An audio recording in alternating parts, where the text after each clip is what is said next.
Well, hello everybody, and welcome to today's kickoff session for the MiEnviro portal training series for permitting and compliance remote reporting.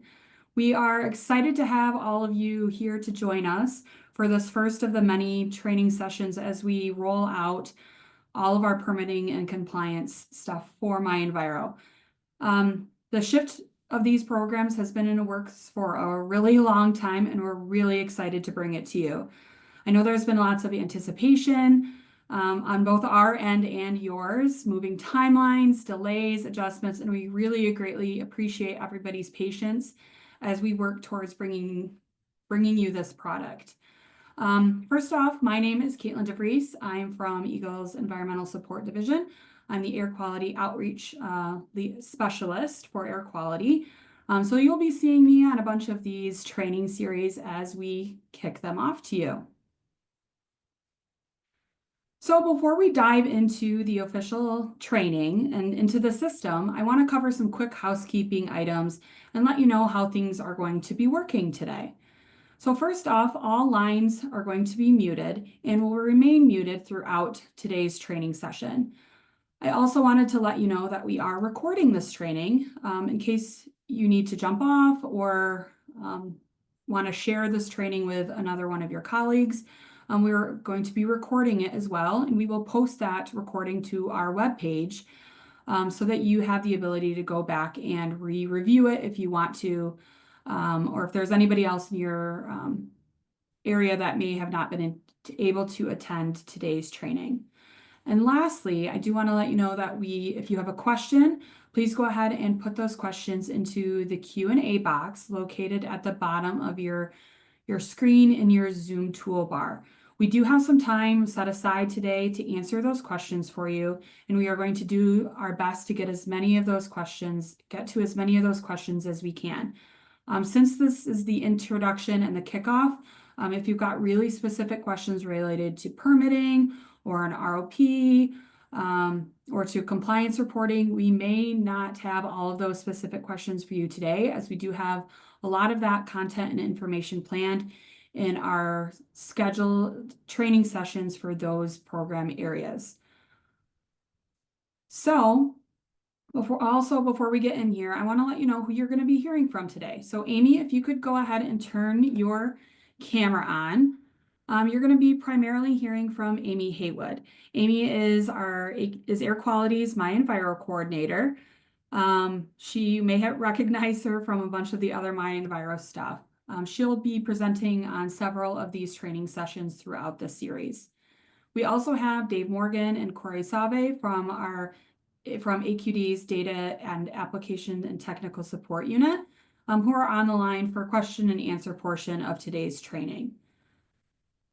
Dave and Corey will also be on most of the trainings as we move forward to help answer those questions. So what will we be covering today? So first, we will be covering some of the general resources that we have available to you. We do realize that the timing of this may not be exactly everybody's ideal preference, but we've gotten a lot of positive feedback on getting this rolled out. And we do have a lot of resources already available at your fingertips, and we want to get that information out to you as best we can. So Amy will be covering those general resources and where to find those later on in this training. So that leads us to the other stuff we're going to be covering today. So I'm going to give you some general reminders about things for MiEnviro. We're going to go over the training schedule. We have an extensive training schedule planned out to get all of the information out there to you as best we can. Then we'll be getting into accessing the system, getting yourself in there, making sure you have your accounts set up, accessing the sites that you need access to in MiEnviro, as well as authorizing any other users to your account in the system if there's other people at your facility who may need access to your site. Then we will get into the navigation and the basics, really, the nuts and bolts of how the system is set up, how the system works, as we launch the permitting and compliance portions of there. If you've been in there before for emissions reporting, you may have already seen, if you logged in this morning, that there are some new functional areas in the system that weren't there last week for when we only had the emissions reporting portion of the system available. So Amy's going to show you how to access these all on our webpage, but I did want to just highlight the resources that we have out there for you. So on our michigan.gov/MiEnviro webpage, it's going to be your main general landing page for all things air related for MiEnviro. So on that page, we've got a bunch of our general resources that are available and that may not be specific to something like an ROP, but we'll have those really basic items about user access, general navigation. We have our general user guide out there, which has a lot of really good information on just the system as a whole. Next, if you go down to our business area web pages, so what I mean by that is our permits web page, our compliance web page, our emissions reporting web page. We have added user guides specific to those program areas on those web pages. You'll notice that the look and feel of those web pages may be different from what you experienced last week. That's because we're really getting all of the information out there to you, so you have it at your fingertips in case you need that information before we're able to get to the bulk of the training in the next few days or even into January.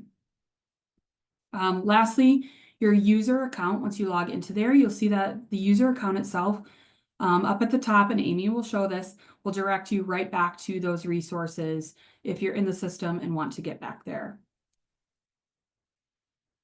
So, as I said, we have an extensive training plan outlined for you guys. I just wanted to highlight those sessions here for you before we really dig in, because there's still time to register for all of the training sessions. I'll put the link in the chat for you guys in case you haven't registered for things or decide you want to register for more sessions. So tomorrow, after today's first kickoff session, we've got 2 sessions planned for you tomorrow. Our permit to install sessions 1 and 2. Session 1 is at 9 a.m. and the second session is at 1 p.m. Those sessions really build off of each other and get you a really good foundation on how to go through the permit application process. After the holidays, we will pick back up in January, beginning on January 7 with general PTIs, followed by a crusher-specific training, which will cover crushing permits and relocation notices on the 9th. And then the week after that, January 14, we will get into our compliance and compliance reporting activities with our emissions reporting training scheduled for January 16. Those of you who already have to report emissions, you already know that, but I didn't want to get that off of the calendar of the training series that we have outlined for you. It's separate from our MiEnviro series, but it's definitely an essential training for you to attend if you report emissions. And lastly, January 21 and 23, we will have our ROP sessions. We will cover initial ROP applications, renewal ROP applications, as well as life after ROP and ROP modifications. I do see that people are already using the chat, the question and answer, and I do want to just let you know that yes, the slides will be available after this presentation along with the recording for those of you asking that question.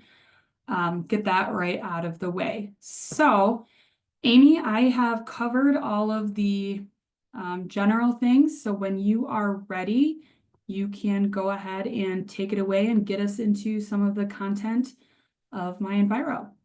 Okay, can you move to the next slide, Caitlin? I certainly can. Thank you. Good afternoon, everyone. Thank you for joining us today. I'm really excited to get you in the system and show you what it's all about. As you should know by now, hopefully, you'll all be using the new system, MiEnviro, to submit everything electronically to the AQD. We're not accepting any more paper submittals.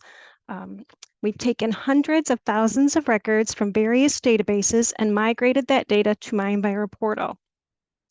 For those of you who have done business with the AQD prior to today, this includes your permits, evaluations, compliance, and enforcement documents. There may be some data inconsistencies with the migrated records. If you notice a permit with the incorrect status, please be sure to let your district inspector know, and they can get that taken care of for you. It's possible there are some documents with the incorrect dates or located on the wrong record. An example would be a violation record. You might have a wrong document on that record. We don't expect there to be a lot of inconsistencies, but due to the large volume and the age of some of the data, we want you to be aware that it's possible. And I want you to also be aware that the business that you do in MiEnviro portal, those records that you're creating while using the system, will look different maybe than those records that were migrated over. So just something to be aware of up front before you get in there. And again, if you notice that a record doesn't quite look right and notice some of those inconsistencies, please let your district inspector for your site know, and we will get that updated and fixed for you. Okay, next slide, Caitlin. Some of you may have sites that conduct business with the Water Resources Division and the Air Quality Division. Your site will be listed in the system 2 times, one for water and a separate one for air. You can differentiate the air site by the state registration number, or the SRN, that follows the site or company name. Access to sites is provided on a site-by-site basis. Having access to a site for water does not provide you access to the air site automatically. If you already have a user account for MiEnviro, you do not need a separate user account, and we'll talk more about that access in a little bit. Next slide, Caitlin. Some of the terms that you're going to be seeing while in the system, I just thought it might be helpful if we went over a few of those things that might be a little bit different than what you're used to. Notifications are system emails that the system will generate and send to you, depending on actions that you take in the system or depending on actions that the AQD staff take in the system on behalf of your site. So these can include, if you submit something to us, you will receive a system email notification that it has been submitted. If there's a major status change in a permit or an application that you've sent to us, again, you'll receive a system email.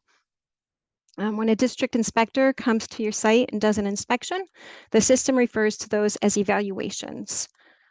Another term, the person at your company who manages access to your site is an administrator. So all of the sites that have done business with MiEnviro or in MiEnviro prior to today should already have an administrator for their site. You can have more than one person with access to your site that has the administrator access, and we recommend that you do have more than one person with that type of access. It helps prevent any disruption in access to your site data in the system. Anybody who has not previously done business in the system prior to today, beginning today, you can become the administrator for your site in various ways, and we will go over that in a little bit later. The other type of term that you're going to hear about is certifier. This person at your company, the person at your company who wants to submit forms and reports for your site needs to be certified, and I will show you how to do that. The system does call your company or facility a site, so you will see the word site throughout the system instead of company or facility sometimes. You'll see the word schedule quite a bit throughout the system.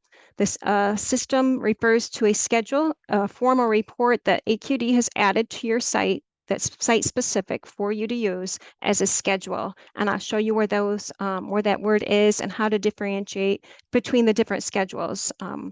I'll show you how to look for the form name or report name instead of just the word schedule, make your life a little bit easier in the system. The last term is the word SLICE. This stands for the State and Local Emissions Inventory System. This was a separate product from the same vendor that has created MiEnviro portal. The state of Michigan had this integrated into MiEnviro portal so that you have only one place you need to enter your data and find your data when doing business with the Air Quality Division. We will try to refer to this portion of the system as the equipment module or the equipment and emissions inventories module. You will see SLICE here and there in the system, but most of the time you'll see, you'll access it and you'll be more familiar with it as an equipment or emissions module portion of the system. Next, Caitlin. Okay, so every site in the system with an air permit will have a master facility inventory. Again, sites who have already done business with us, you've been in the system for the last year doing emissions reporting, you already have an established equipment inventory. Your master facility inventory is just a list of the equipment at your site. The equipment includes release points, which you might know as stacks, control devices, control paths, emission units, unit processes, and flexible groups. This is sort of a new portion of the equipment inventory for those of you who have been doing emissions reporting. The flexible groups will become part of the equipment inventory, but they will not be, you will not be able to report emissions by flexible groups. We had something old called a reporting group. Flexible groups are not a reporting group. Flexible groups are for ease of permitting only, and they have nothing to do with emissions reporting. For those of you who are new to the system beginning today, those records I mentioned that we migrated, you will have some equipment records in your equipment inventory already that we have migrated over for you. So hopefully you will not be starting empty. And those of you who are brand new to air quality and maybe don't have an air permit yet, this is something that will be developed as you apply for a permit and start using the system. Next slide, Caitlin. Thank you. So there are 4 forms in the system that you can use to update that master facility inventory. The first one is the annual equipment inventory review form. This is the form that is used in conjunction with the annual emissions report. This form is available to sites who are required to submit annual emissions reports. It is available every September 1st, and it is due every November 1st. The second form, and I should mention all 4 of these forms are identical. They look the same, they function the exact same. So if you've already used one, you will know how to use the others. They just have different titles and they're used for different purposes, and they're accessed and located in different parts of the system. The second one, the off-permit equipment inventory update form.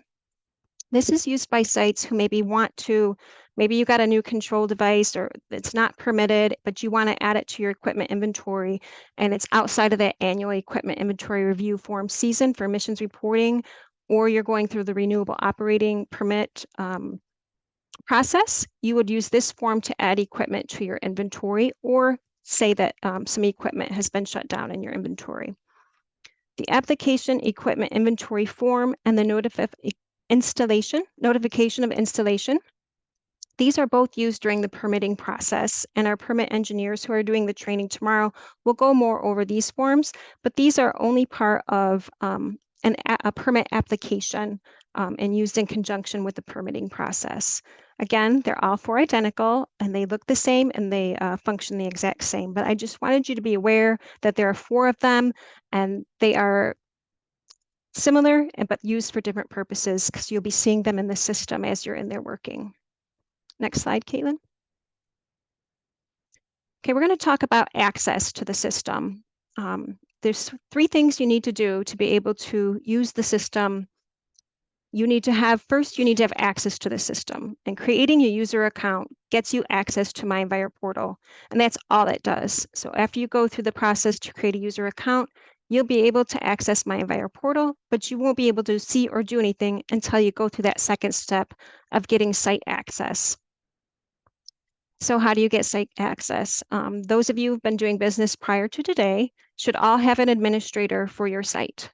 So if you fall into that category, you should all be contacting your administrator for your site, and they will provide you access. Sites who have an active permit and are new to the system starting today were mailed a letter with a verification code. We've gotten some questions on that letter, and I'm going to talk about that on the next slide, but for now, I'll just tell you, if you're the person, you received that letter and you enter the verification code for your site, you will become the administrator for your site. So there you go. Then you have your site has an administrator, and people can contact you to get access to that site. So if you don't want to be the administrator and manage that function, maybe give that letter over to somebody else who's willing to take that role on. And then the third way to get access to a site is if you are brand new, you've never done business with the AQD, you do not have an air permit, but you need to get one. The first thing you're going to do is submit a new air site request form, and this will create a site in the system. And there's a lot of instruction around this, and our permit staff will go over this later in their training. So this is something that you should only do if your site has never ever done business with the AQD in the past. We've had a few people submit this morning, and they already have a site, but they weren't sure what the form was for. But so don't do that. If you need access to your site, you don't have a verification letter yet with a verification code, and you need to do business with us before you get that letter. They were mailed out last week. You can email us and we will get you set up. The third thing you need to know about access is, in order to submit forms and reports in the system using MiEnviro, you must be certified. You must get Certifier access, and to do that, you need to submit a Certifier agreement form. And I will show you where that is and how you can fill it out and get it to us so you can become certified. Next slide, Caitlin. Okay, more about those verification codes. We did mail letters to sites last week. So if you haven't received it yet, it's probably still in the mail. And we only mailed them to sites who were not in MiEnviro previously. So if you were an annual emissions reporter and you're already in the system, you're not going to get a letter with a verification code. You already have an administrator. You will probably already have access, or you have someone who can grant you access to the system. These are sites with an active permit as far as we know. Maybe some of these permits should have, maybe they aren't really truly active anymore, but nobody's ever really requested for them to be voided. So those people would have gotten a letter, and we can help work that through with you, with your district inspector, to help you determine if you're not sure if you have a permit or not. And Caitlin is going to put in the chat a link to a document with those local district offices that you can contact if you've received a letter and you aren't sure about your permit, who to contact within your district so that you can get those questions answered. The verification code is a single-use code, so the person who enters it again becomes that administrator for your site, and then that's it. The code can't be used again. That person is the administrator. They will authorize other users access to your site. Next slide, Caitlin. Is that the last one? Okay, we're going to get into the system now. I'm going to share my screen.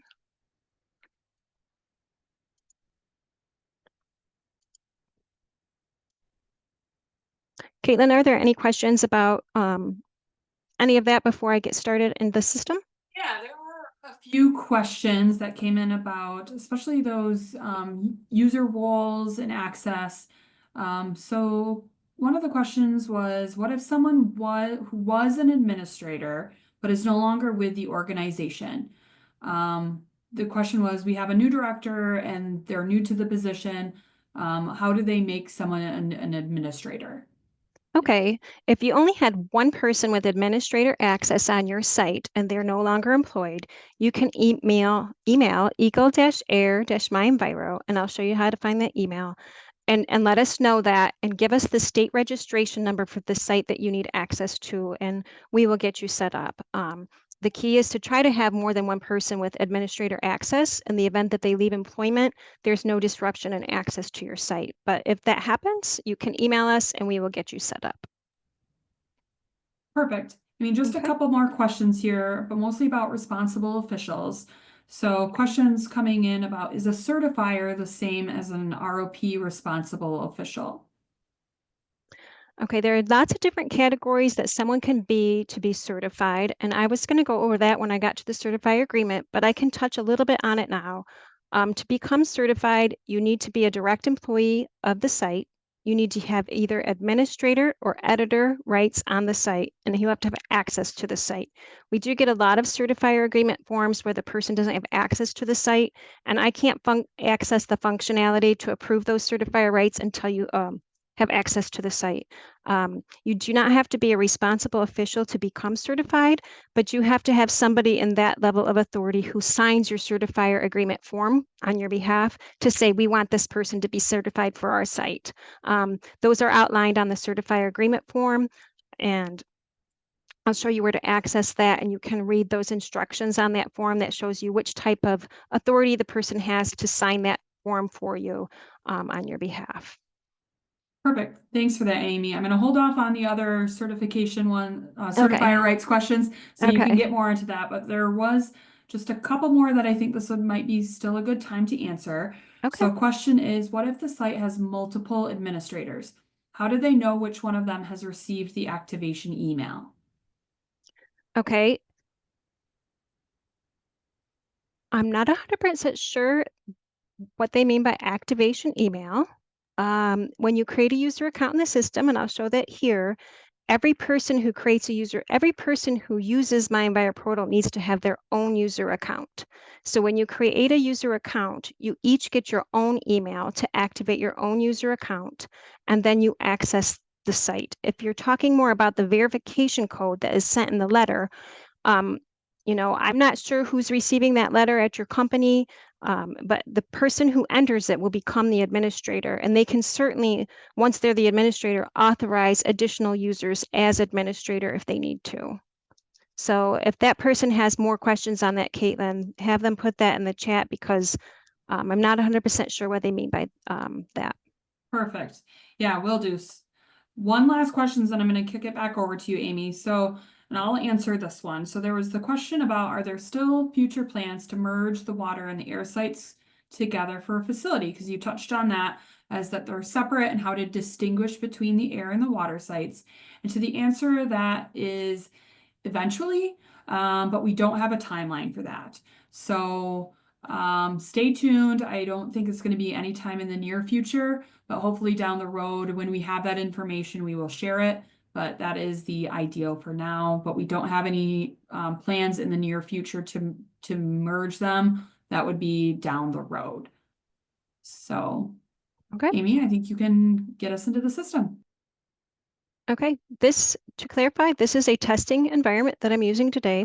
It's not an exact duplicate of the production environment that you'll be using to do business, but it's pretty close. When you come to the login screen, you'll see in the main big part of the screen, it says Public Information and Services. This is where people who do not have a user account want to come to MiEnviro portal and look up information that is public. So they can click on any of these tiles and search for records and things in there and see things without a user account. If you're going to do business by applying for permits and compliance reports and things like that with the AQD, you do need a user account to use MiEnviro.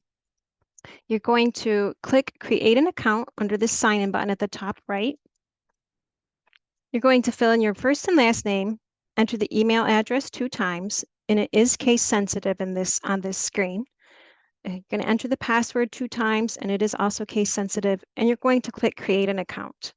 When you do that, the system will display a window, and it will tell you to check your email. And some people miss this step. So while beginning this new system and learning the system and going through these forms and things, it's pretty important to slow down, take your time, and read the screens and read the instructions, and it will save you some hassle later.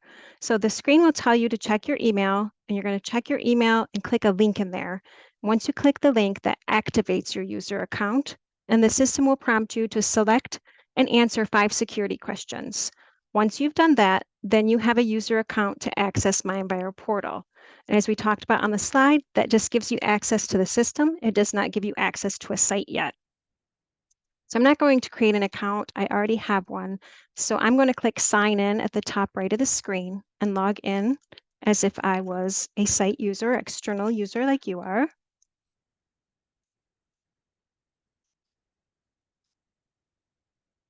So your username will be your full email that you used to register your user account with, and your password, and then you just click Login.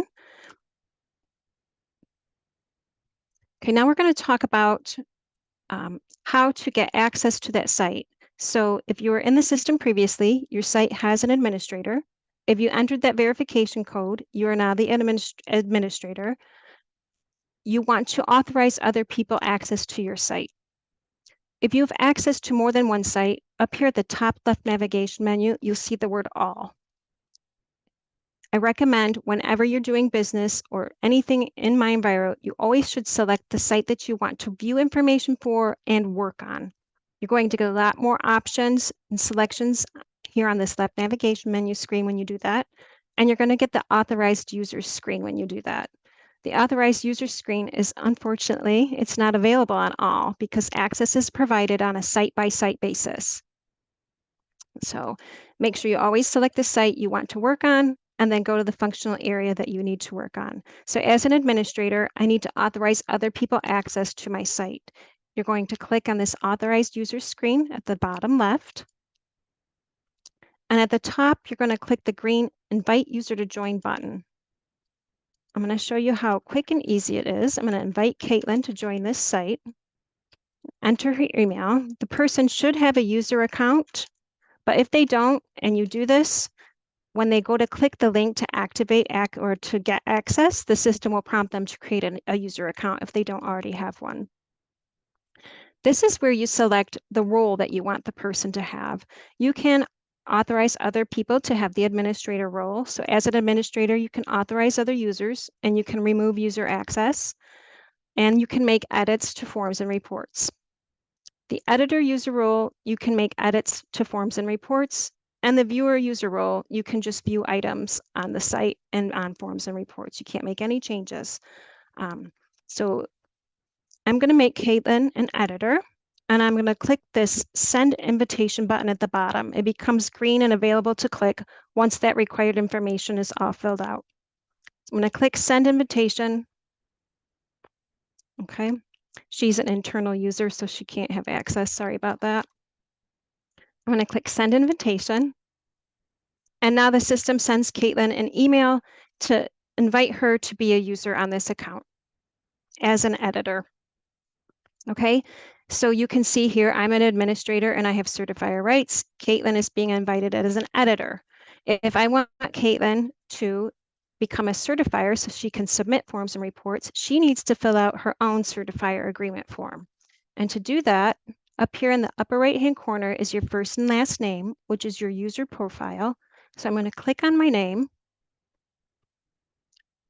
There's 4 tabs here at the top, so I'm going to go out of order a little bit on this because I want to show you the certifier agreement form. So you're going to click on Signing Authority tab, and here's where that certifier agreement form is located. There's a link here. It's 3 pages. You do need to give us your state registration number for the site that you want access to. You, the person, the applicant who's applying for certifier rights, needs to sign the second page.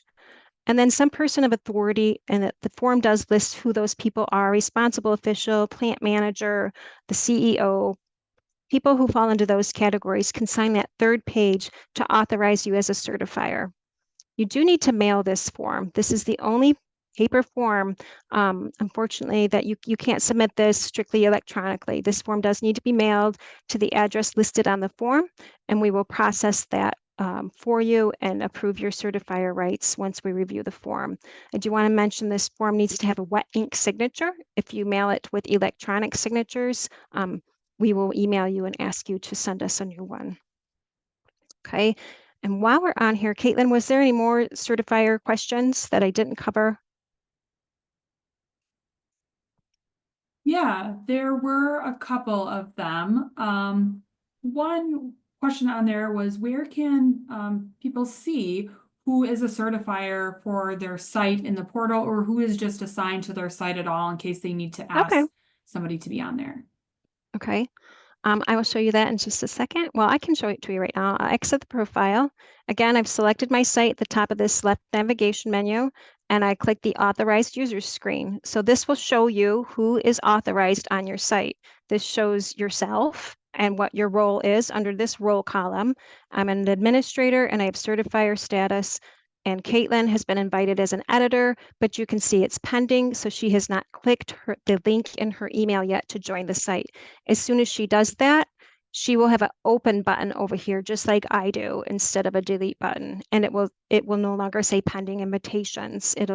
She'll be listed under here as an authorized user. So that's how you can tell who has access to the site and what their role is. Perfect. One other question on certifier rights is, can there be more than one certifier on a site? Absolutely. You can have as many certifiers as you need. You just have to be, again, a direct employee of the site, and you have to have access to the site first before I can approve those certifier rights. So you can have as many people certified as you need or want. Perfect. One more on certifier rights is, do you need to sign a separate certifier agreement form? So we used to have people sign that EQP with some number form to be a certifier for emissions inventory reporting. Do they need to sign that separate site, or is that going to be all done here in the system? Do they need to, I'm sorry, can you repeat that? Do they need to Yeah. sign a separate form? Yeah, do they need to sign a separate certifier agreement form? And we used to have that paper form that we used to have people fill out for emissions reporting. And Okay. do they need to fill out that separate paper form still? Or are they filling out the forms that are just here in the system for it to be a certifier? Yep, the only form you need to fill out for MiEnviro portal to be a certifier is that certifier agreement form I just showed you. In the old system, when you created your user account, it sort of populated the screen and it populated the form. And this system does not do that. So you have to specifically go here to the signing authority tab in your user profile and access the form here and submit that to become certified. Okay. Awesome. And I guess one more question, because this is a good one, is does that certifier form need to be updated or resubmitted on a yearly basis? No, it does not. Once you become certified, you'll always be certified until someone, you leave the company and someone removes your access to the site. Perfect. Thanks, Amy. You're welcome. One question that didn't get asked that I thought would get asked is if you are certified for a site because you're doing water business, just email me to eagle-air-myenviro@michigan.gov and let me know that you are already certified for the site for water and that you need to be certified for the site for air. You've already been through the approval process for that. It's the same site, same exact site, same location. We can also give you those rights on the air site. You don't need to fill out a separate certifier agreement form. But if it's a separate site, different address or whatever, you do need to fill out this form for it. So I wanted to mention that. And while I'm already in the user profile, I'm going to go ahead and show these other tabs that are in here real quick, Caitlin. This was another place. I exited here earlier and showed you that authorized user screen where you can see who has access to the site and what kind of access they have. You can also see it here. See your access here on your user profile. If you click this sites tab, you can see which sites you have access to and what your user role is on each of them under this My Role column. So I'm an editor on one, I'm an administrator with certifier rights on one, and I'm an administrator on another site. So you can have different roles at different sites. It just depends. And you can see your sites that you have access to on this sites tab in your user profile. And one last thing on access, site access, that letter with a verification code. We do have some people who are already in the system and they already have sites that they have access to for water. If you fall into that category and you get a letter with a verification code, you can enter that code here on this tab in your user profile to get access to the air site. Okay, anything additional, Caitlin, before we get into the rest of the system? Yeah, I know there's a lot of consultants on the line too, in addition to companies or sites, as we're now calling them in the system here. So, question came in on are consultants able to have access to the site for permitting purposes? And what would their site access be as a consultant, or could it be? Okay, so as an administrator for the site will authorize consultants access to their site, just like they would other company people, and they will choose which role they want you to have. They will choose administrator, editor, or viewer for a consultant. So it gives you the right to, some people do give their consultants administrator rights, some do not. I mean, that's up to you. We recommend having a company person do that, but you can have a consultant do that. It's just up to you what you want to give them. The only thing is Air Quality Division does not allow consultants to submit. We do not allow consultants to have certifier rights on a site.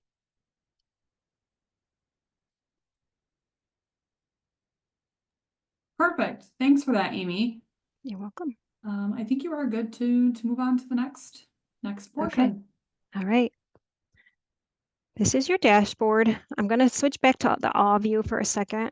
Just another word of warning. When you're on all, you have access to more than one site, and the system will display information for all of your sites on the screen. And for those of you who have access to a lot of sites, that can add up to be a lot of information. So again, it's always good to come to this site selection box and click that drop-down arrow and select the site you want to look at information for or submit some information on using the system.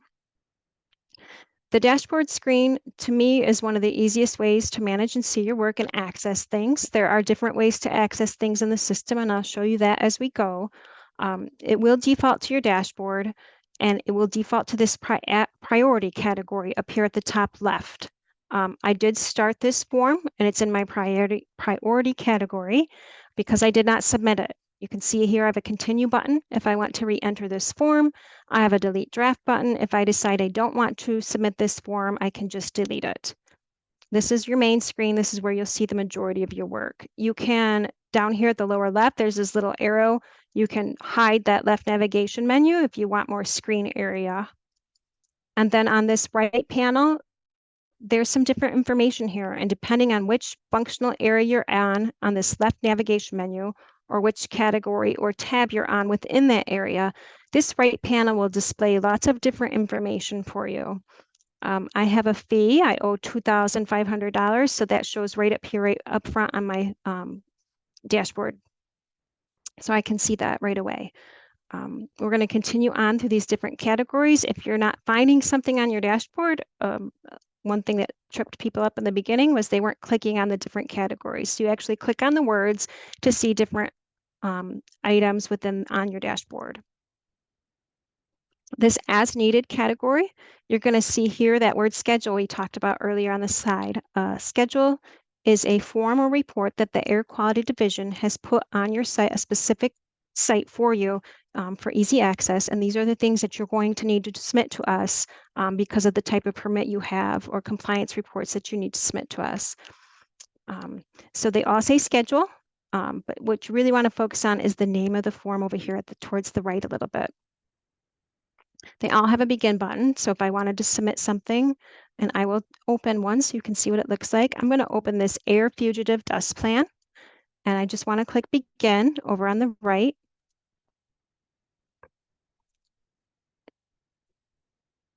Oh, please don't freeze.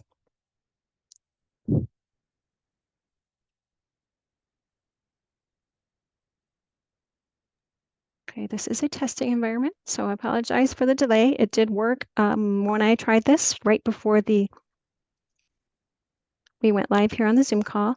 Okay, this is what all of the forms in the system will open and look sort of like this. There's always going to be some instructions here and some contact information on the right. I said earlier, I'm going to remind you, especially when you're new in the system, take your time to read these instructions. Some of them are very important and they will save you some trouble down the road.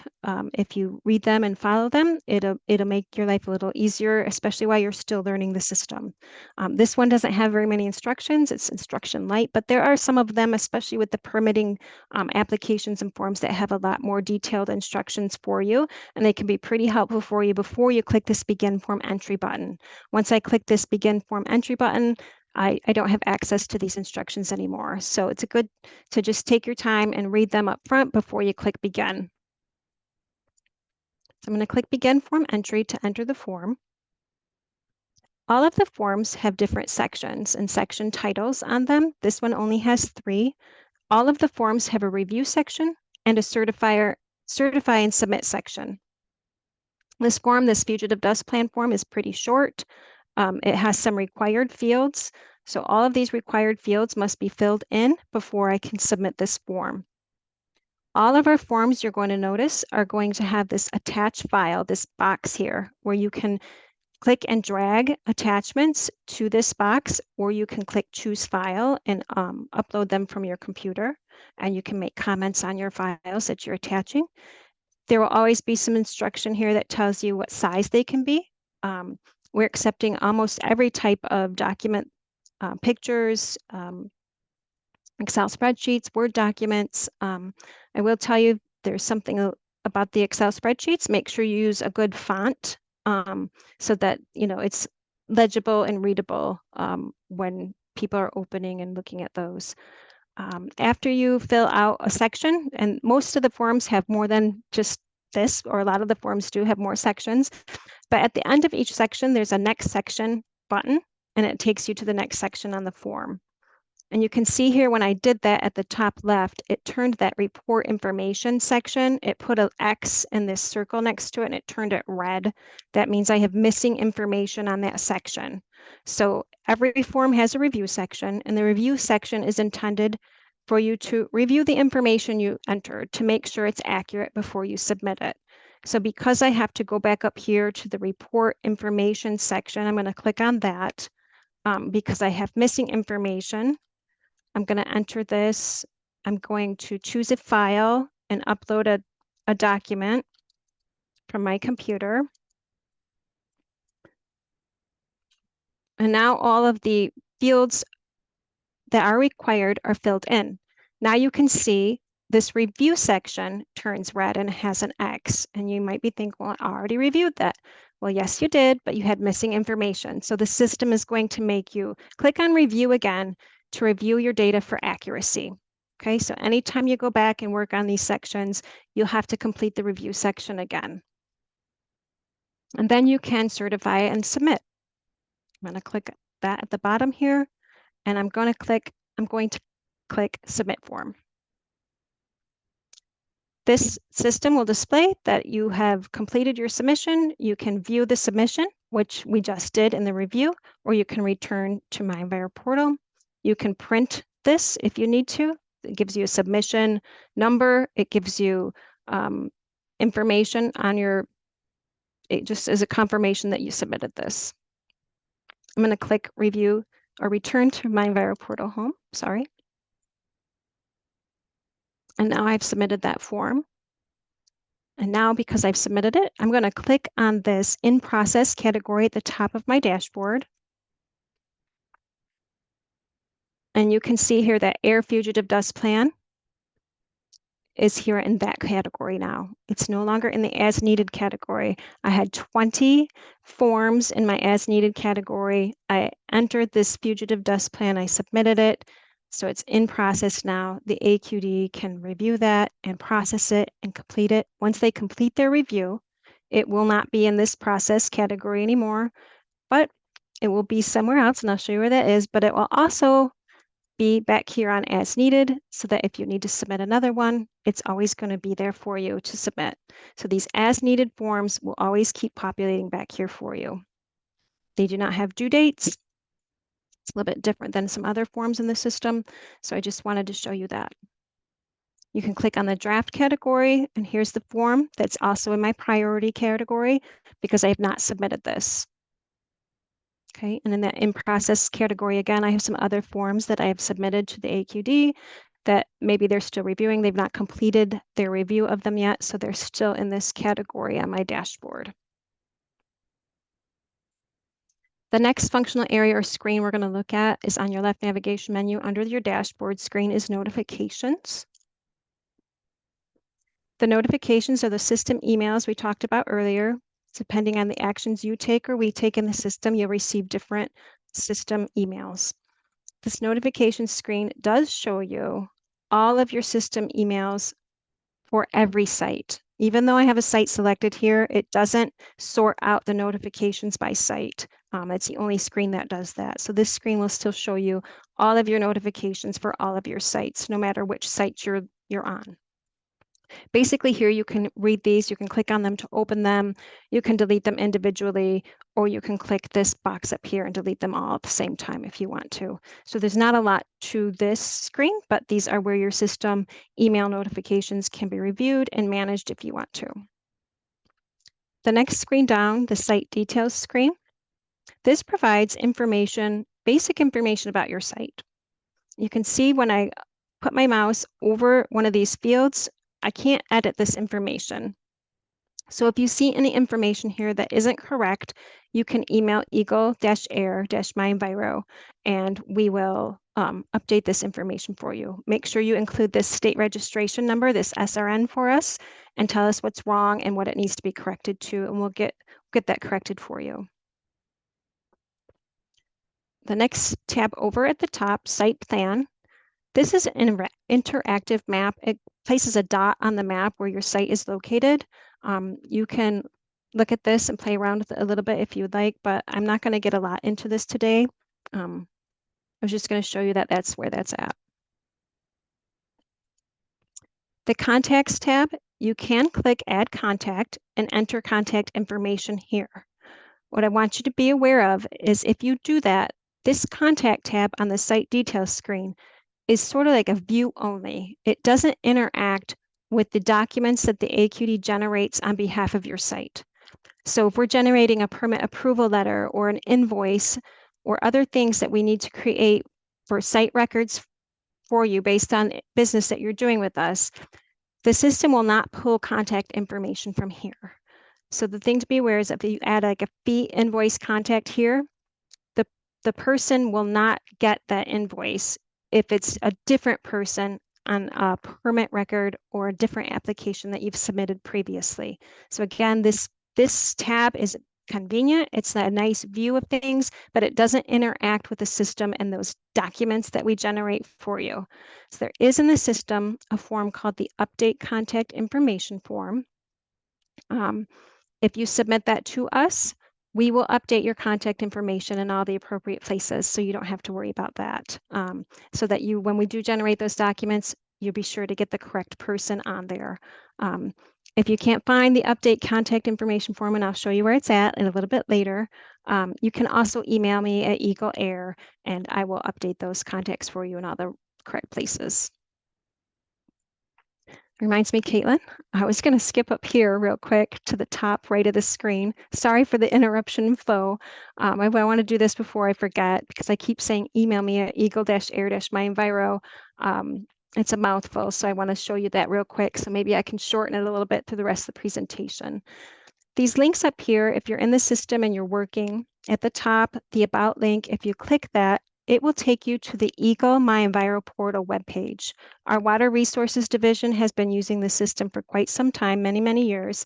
And so there's some documents and some instructions on here that are very general to all MiEnviro users. What I want you to do as a new user to AIR or an AIR user is scroll down to the middle of the page where it says MiEnviro Portal for AIR and click this MiEnviro Portal for AIR button. And this will take you to our AIR webpage where we have some more specific documents geared towards AIR users.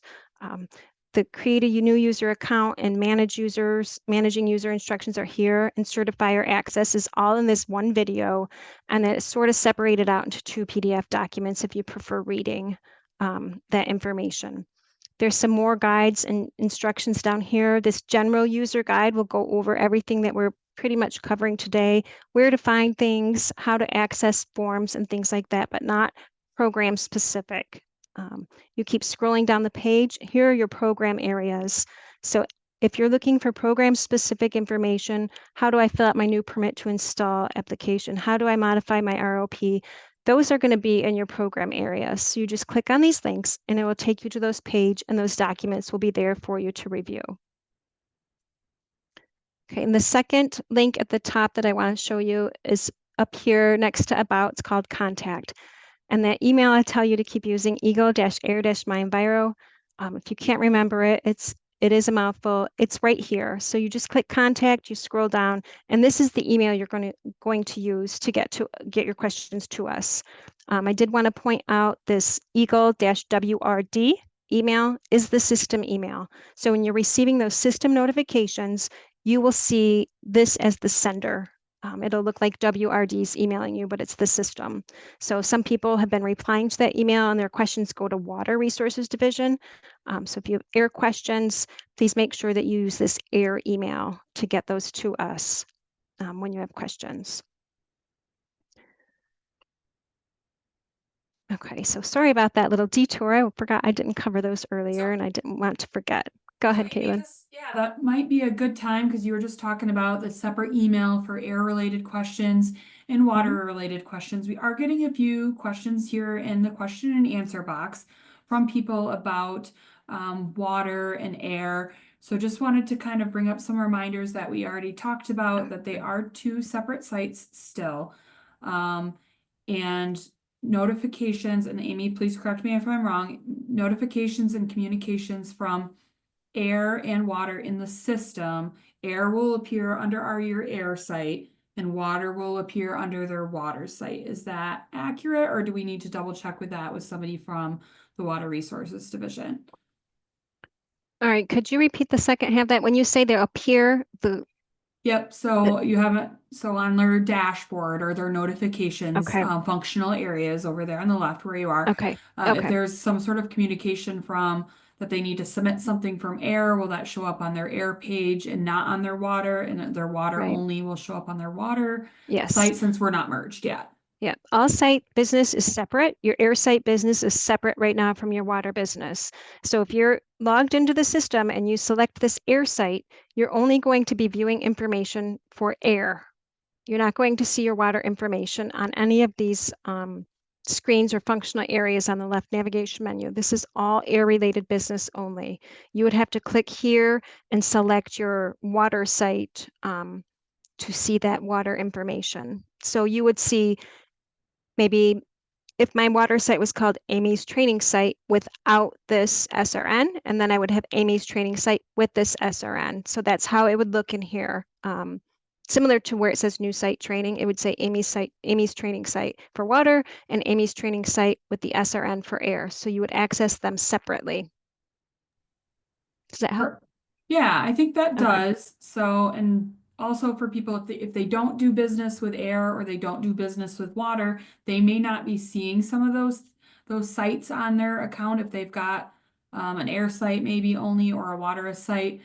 So if you're only seeing one or the other, that may be why. If you don't do business with water or you haven't yet done business with air, but you need to, maybe that verification code's in the mail. Just to remind people of those types of things, because it is the same portal, you access it through the same way, but you may not have done business with one or the other areas. So Yeah. just want to put that. Access is provided the same to any site in the system, whether it's water or air, but it is site by site, site by site. So they would click the authorized user and they would invite them per whatever site is selected here in this box, whether it's air or water, but it's per site. Perfect. Thanks, Amy. You're welcome. We ready? I think so. Okay. All right. Back to the left navigation menu under Start a New Form. So where we kind of left off before I derailed up to those links at the top. This is where you're going to find forms and applications that maybe aren't site specific. Under I want to start a new application, again, there can be some reading in the system, especially when you're not used to it or it's new to you. So forms used to apply for a new permit license, which is a dry cleaning license, or entrance into a program. You would click here. The system will display forms applications for water and air. You can see I already have this air. I typed the word air in this filter. So I've left that screen and I came back to it and it's still here. So if you do that and you're looking for water forms, and you've got the word air up here, you're not going to see them. So you can clear your filters and start over if you need to.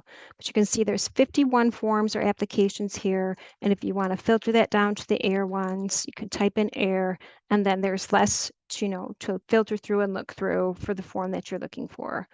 You'll see begin buttons for these different applications. And some of these you'll see a view package button. So a package consists of a number of applications, not just a single application, and our permit staff will go over what a package is when they do their training tomorrow. So if you see the word begin, it's a single application. If you see a view package, it's more than one application within that area. Okay, so here's that new air site request form I talked about earlier. So you can just see all the different forms that are available for you to select and submit to us. Okay, I'm going to click back here on the Start a New Form. The next one is I want to renew, modify, or terminate an existing permit, license, or registration. These forms are used to reissue, modify, transfer, or terminate a permit. And these forms will be specific to this site that I've selected. So it's always a good idea, again, to select your site before you start getting into some of these forms and entering data and completing data. Okay, so that's where you're going to find those. Click the back button. You can click Start a New Form. I have a reporting obligation to fulfill. Reporting forms relating to current permits and active compliance actions. These are those schedules that I showed you, or these as needed forms that we accessed on the dashboard. Under as needed, there's 20 of them. Okay, back here on start a new form, I have a reporting obligation to fulfill. All of those forms are available here as well, and you can use this filter to find them if you want to. So here's that fugitive dust plan or the other forms, that whatever form you're looking for, you can use this filter. If you know the name of the form, if you don't, you can just scroll down and find the form. So that's two ways to access the same forms, from your dashboard or start a new form. Okay, and the last one I'm going to show is I want to make a service request.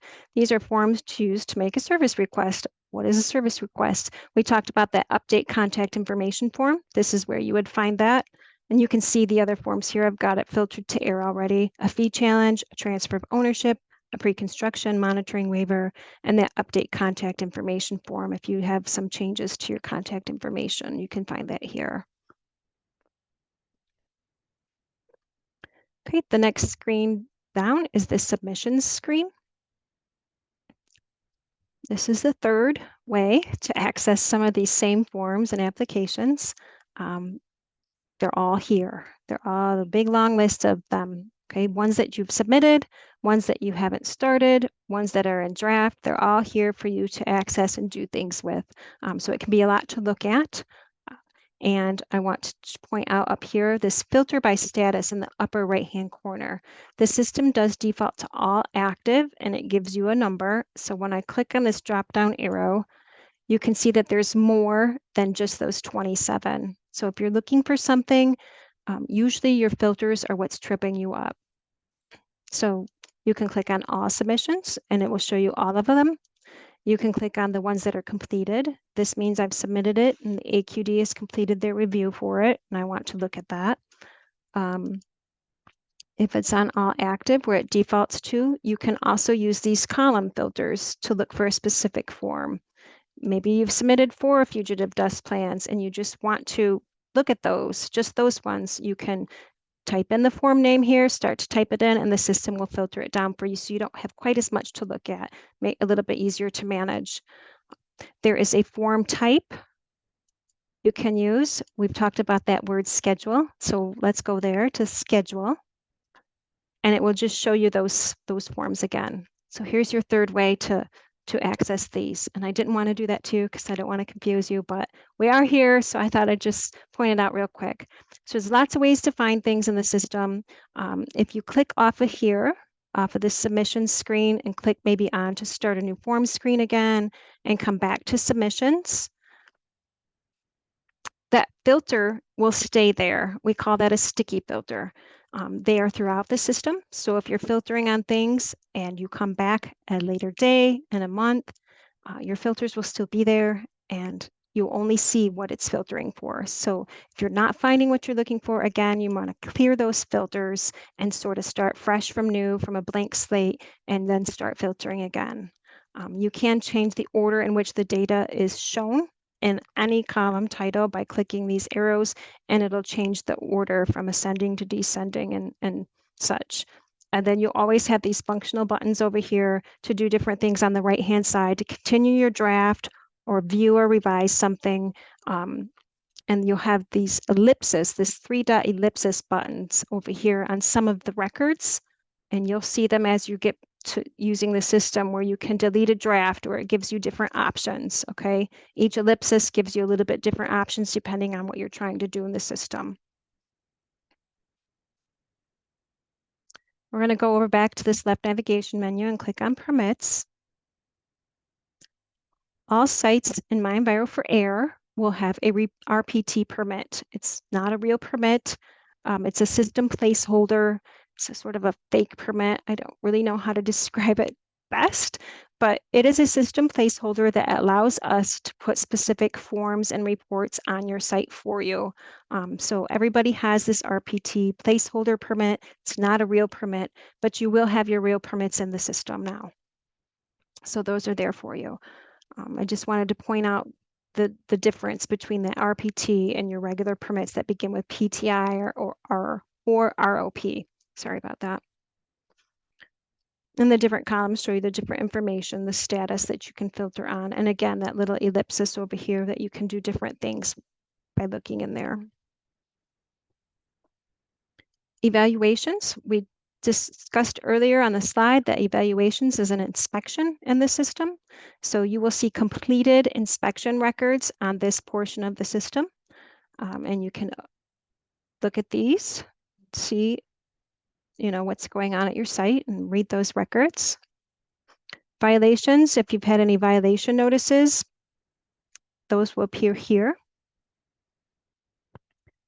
Compliance and enforcement actions, and I'm not going to go too much into these sections because our permit staff and our compliance staff will be going over these during their trainings, but just quickly showing you where things are located. Okay. In financials, I have a fee I owe. You can pay your fees online through the system, or you can print a voucher and mail it if that's your preference. This documents screen, this will show you all of the documents associated with your site. So it'll show you your permit documents. It'll give you any of the attachments that you add. On that fugitive dust plan earlier, I showed you that attachment box where you can attach records to applications and submit them. Those will appear here all separately like this for you. So this can be a very big long list of documents if you've done a lot of business with us. So again, there are these column headings for you to filter on. And up here at the top, there's these two options, groups or list. It defaults to list, so the system will display the documents in all one big running list.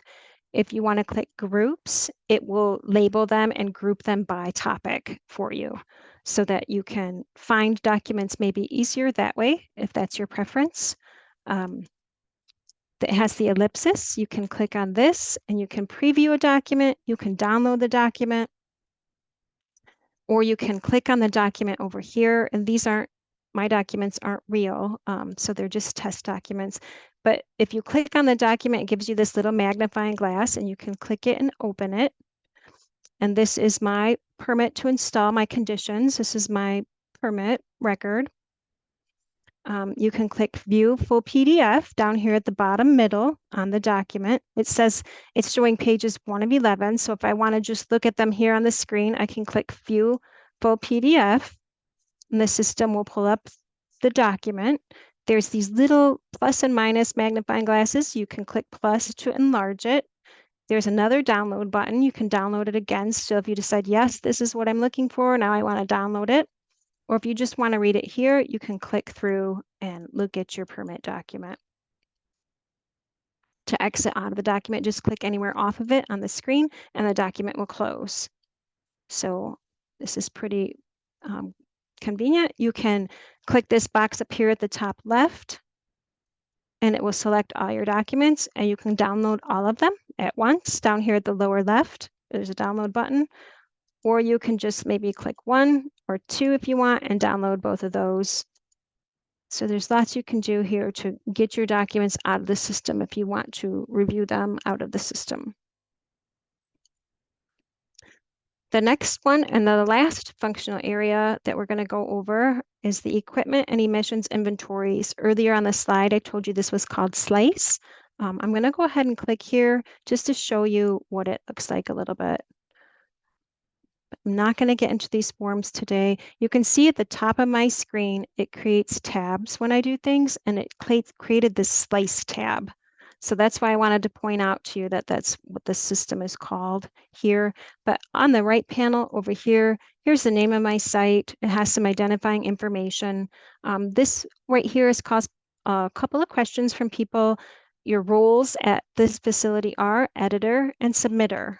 So I'm actually an administrator on this site, but it says editor in this portion of the system, and a little people have been concerned about that. And so I just want to remind you, user roles are managed in MiEnviro portion of the system. So you're an administrator for MiEnviro. That's where the roles are managed.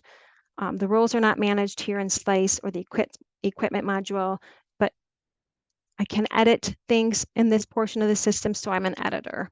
So don't get too concerned about the different vocabulary from this portion of the system to the MiEnviro system.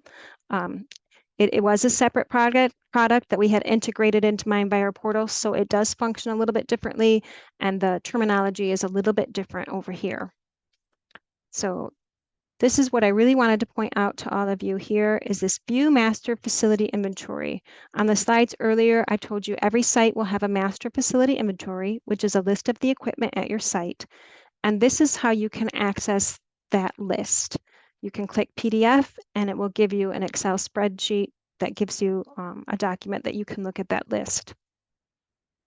If you are not a person who submits annual emission reports, you'll still have this tab here, but these will be blank. But you'll still have this equipment forms tab.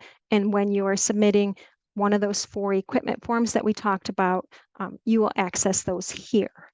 So again, this functions a little bit different than MiEnviro, but you just click over here to enter whatever forms. But the main thing I wanted to show you is how to access a view of your master facility inventory while you're in the system. So, and at the top, to go back to the system, to MiEnviro, you're going to click back to MiEnviro portal link at the top right.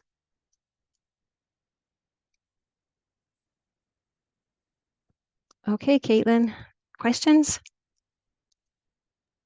All right. Yeah, that was a lot of content, a lot of new functional areas for people to view that weren't in there before.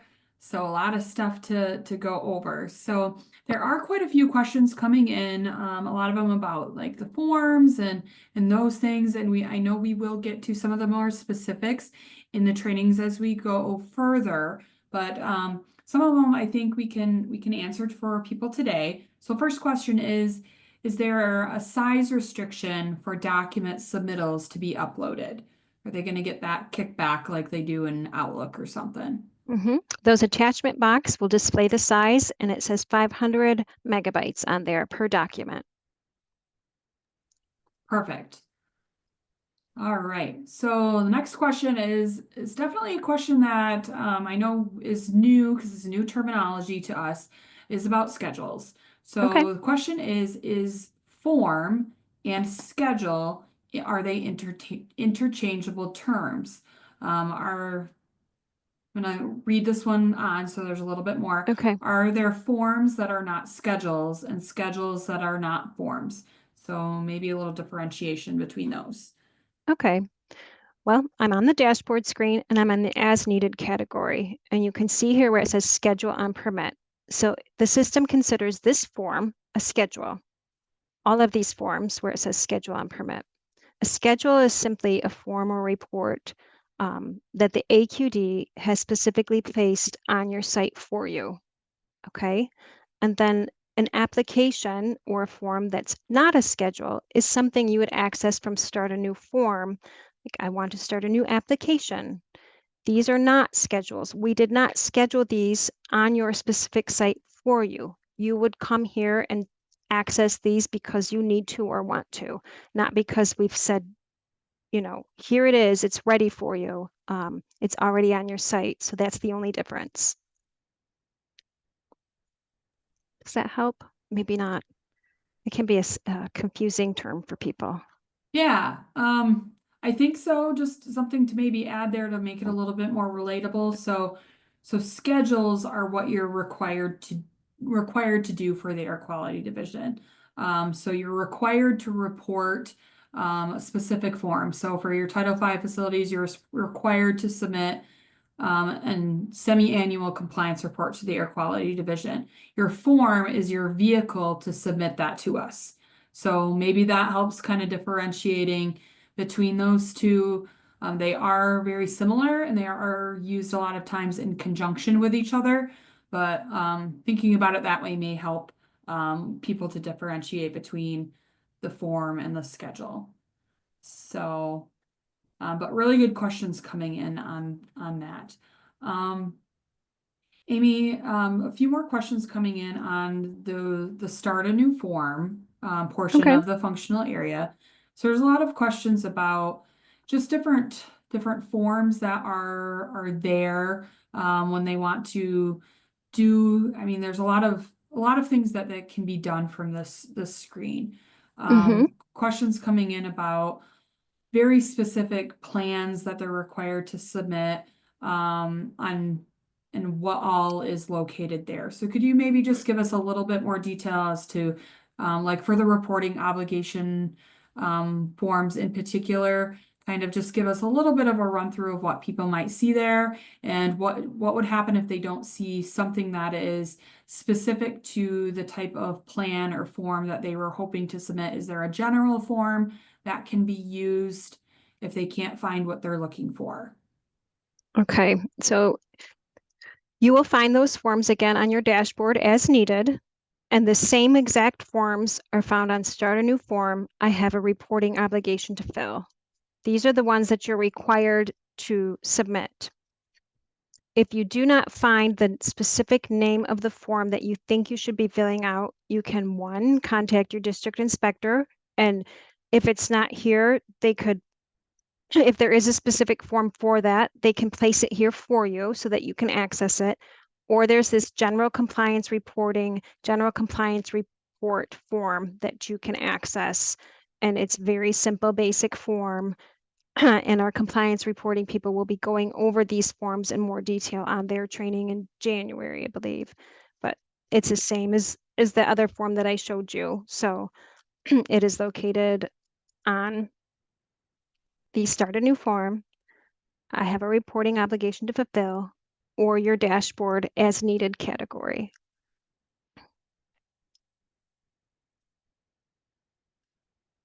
So these are all compliance forms that are on this site because of the type of permit it has. And again, it's a testing site, so it's not a real site.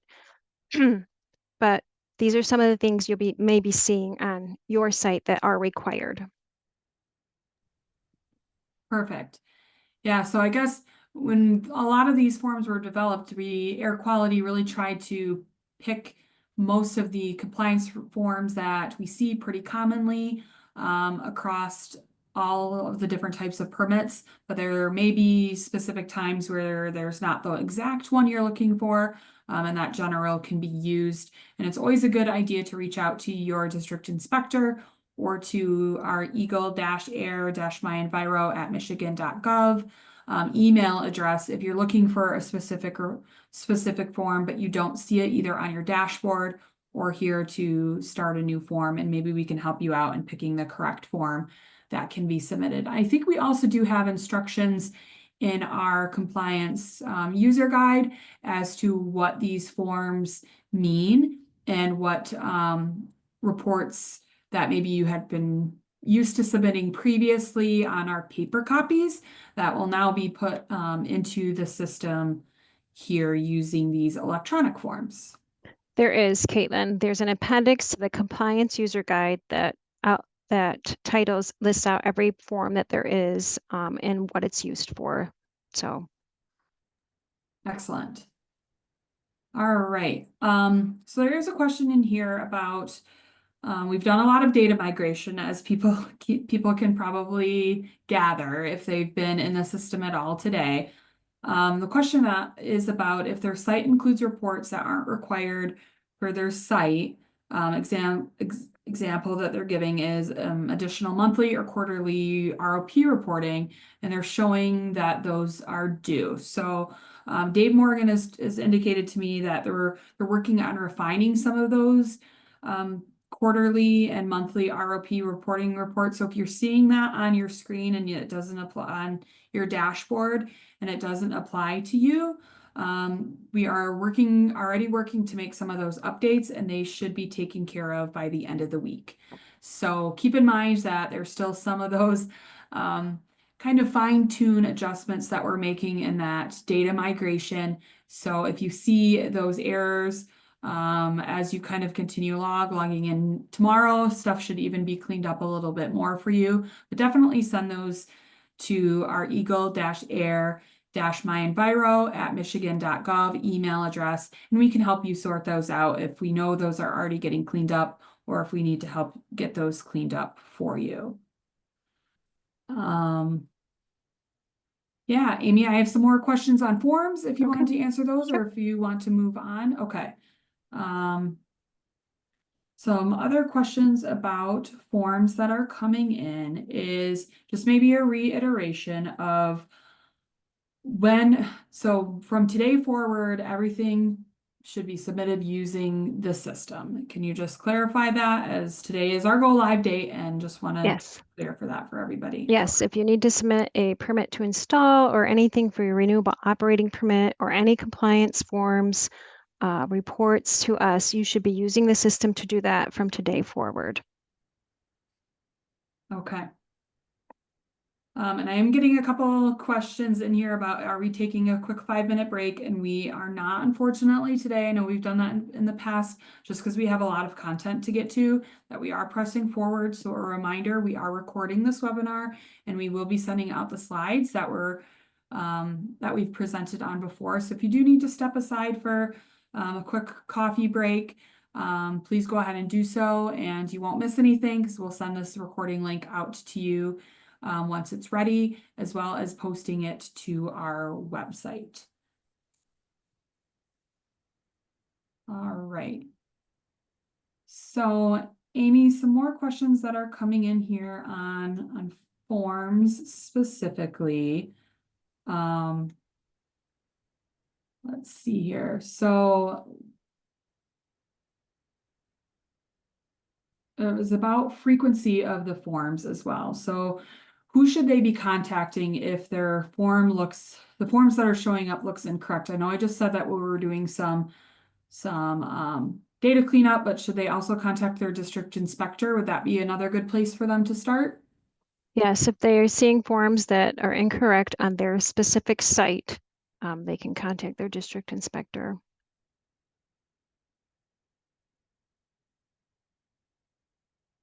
Okay. And another question is, do they need to send any more hard copies of anything? Should they still send a hard copy in conjunction with their the electronic version, or hard No, copies? the only hard copy form that we need from you is that certifier agreement form. It's the only paper form you should be sending us going forward. Perfect. Okay, Amy, I will let you get back to it. And I know there's still some more questions coming in here. A lot of them are pretty specific, but I want to make sure we get to our content before we dive back into some more questions. Caitlin, I did finish up with the last functional area on the left navigation menu, so we can just keep taking Oh, questions. perfect. Okay. So questions more coming back here. Looks like there are questions about what about communications with permit engineers and PTI applications reviews already in progress? So things that are already in progress with the AQD, can you speak to how the data was migrated over for things that are in process, including ROP modifications, and how people should communicate with their permit engineer or district inspector if they're working on an ROP, since we've merged into electronic world versus paper world? People can still call or email their district inspector or permit engineers for communications. There will be some communication that's done through the system, some back and forth of the documents, but I'm going to ask Dave Morgan to speak regarding those migrated records. He's a lot more familiar with them and the status and things like that than I am.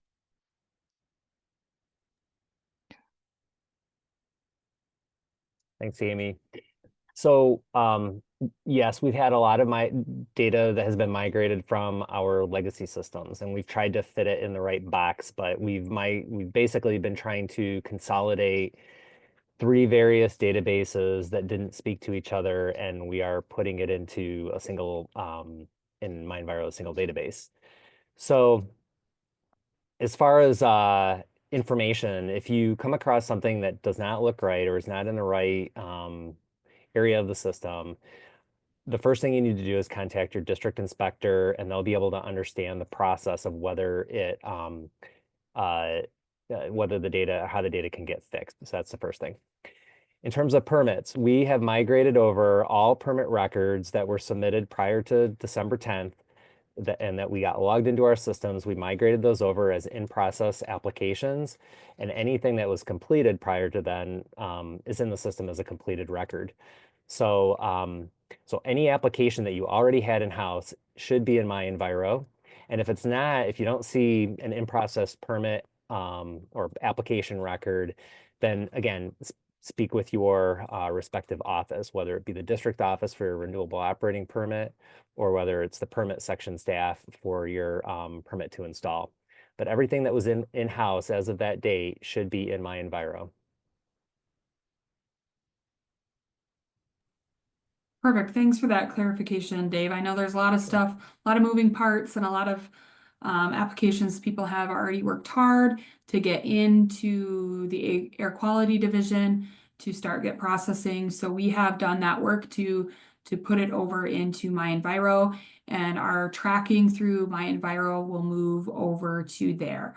I know tomorrow's session, two of our permit engineers will kind of speak to how you can track your progress of your permit application and see where it's at within the system. So it's definitely a super helpful tool that you can now kind of see a little bit more of the status in the system as where it is in-house, so that you know that it's on our radar and is getting worked upon.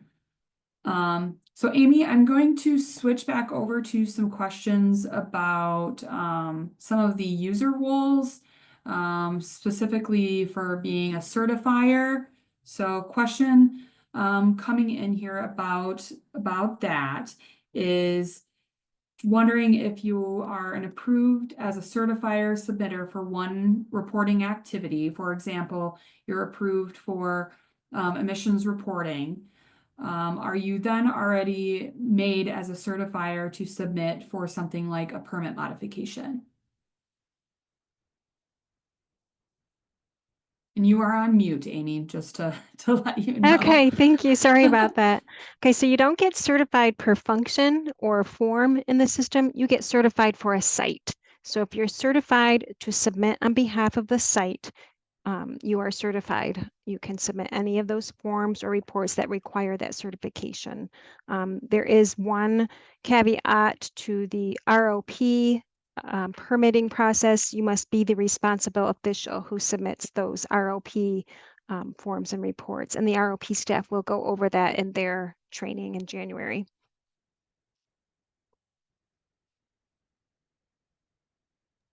Perfect. Thanks for that, Amy. Sticking with kind of the certifier agreement form and certifier rights. So question is about if a company has a central responsibility for permitting, and that person, so one person needs to be an administrator and have access to multiple sites. Do they need to complete a certifier agreement form for each of those facilities, or can they do it on one form and combine it all? Okay. If the person who's authorizing you to be a certifier, who signs that page 3 of the certifier agreement form, is the same exact person for more than one site, then you can list those sites, all those SRNs on the same form. If the sites are different and the CEO or responsible official or the plant manager, the authorizing person who signs page 3 is different, then you need to submit different certifier agreement forms for each site that you need certifier access to. That makes sense. I think so. If there Okay. are still questions on that, on kind of how to submit that certifier form, we're happy to answer those through our eagle-air-MiEnviro at michigan.gov email address, as Amy does monitor that, as well as others. That email address gets monitored by multiple AQD staff to make sure that we are getting all of those questions responded to as timely as we can. So still sticking with the whole certifier questions here, just a question is if you could recover just how to make a change to that administrator or certifier if, say, an employee leaves and a new one gets hired on, how do they make that change in the system? Okay.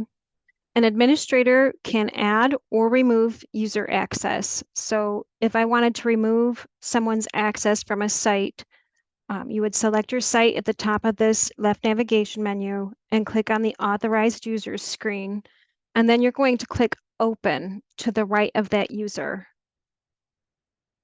And then this is where you would make them inactive, and that would remove their access from your site. But it will not remove their access or their user account from the system. You're just simply managing access to your site as an administrator. So if they're no longer, you don't want them accessing your site data, you would select the site, click on Authorized Users, and click Open next to the user you want to remove. Then you would click this Inactive button over on this right panel, and that would remove their access from the site. If you wanted to change their role, maybe they abused their administrator rights and they gave 4,000 people access to your site and you didn't like that. So you could click this drop down arrow next to the role and select a different role, or maybe just the opposite. They've been an editor and you're like, we need more administrators. I want to change you to administrator. You can do that here, and then you would click Save to change that role. Perfect. Okay, last question that I'm going to stick with on certifier rights before I shift gears a little bit with our questions is, does the responsible official need to also be a certifier and send in that certifier agreement form? So responsible official, I know there's some questions in here about that. Is for our Title V facilities or our facilities that have a renewable operating permit. So Amy, maybe you can answer that question, is does the responsible official also need to be a certifier and send in that certifier agreement form? They do if they're applying for an ROP or modifying or renewing an ROP. They need to be the person who submits those forms. So they should be certified, yes. Okay, and I lied. Well, I'm going to stick with one more question because it fits kind of perfectly here with that responsible official doing that, submitting as a certifier. Is question about and maybe if you can't answer this one, maybe Dave can, about how do they know which reports and compliance reports, etc., require a responsible official to submit those specific reports versus the reports that don't require a responsible official to submit. Okay, I'm pretty sure that all of the forms and reports that need an ROP to be the certifier, when you get to that certify where you click certify and submit section, will say right on them, you must be a responsible official to certify this report. And those are only for the ROP permitting forms and reports. All of the other ones, you just need to be a certifier on the site, and you can be a direct employee of the facility to be a certifier. Just the renewable operating permit forms and reports that you need to be the responsible official for. Great. Thanks for that clarification, Amy. So I'm going to shift gears just a little bit into different questions that are coming in. So there's a lot of new information that people can see in the system that maybe they didn't see before. So a couple questions are coming in about how do they know, or can they see in here at all, who their inspector that is assigned to their facility? Is that something that the site can see, and where would they see that? Okay, they can look at their permit on this permits area on their left navigation menu, and the permit will be listed, and it lists the agency contact here, and that's who you can contact regarding that permit. Let me see if it displays it here also. So there's 3 on this. Again, this is a testing site. There is only, I think, 1 site manager on your site in the system, and it will show you here. It will also show you, there's lots of places you can find this. If you click the equipment and emissions functional area, and you click this link at the top right, your facilities. This again is going to show you who has access, to your facilities, and it will show you, sorry, I didn't mean to do that. I will show you. I will start over so I don't confuse you. Equipment and emissions inventories. If you're in here, you can click over here on the right panel, view facility users. And it will list the district inspector here also. So there's lots of different ways you can find that information in the system, Caitlin. Perfect. And that looks like it did show email addresses. I know there were people Mhm. wondering if how to find the email addresses for their district inspector. So it does list that in there. So you can get the email address right out of the system and send them an email if you have questions. Yep. So great. Okay. So I am going to shift gears back away from that portion.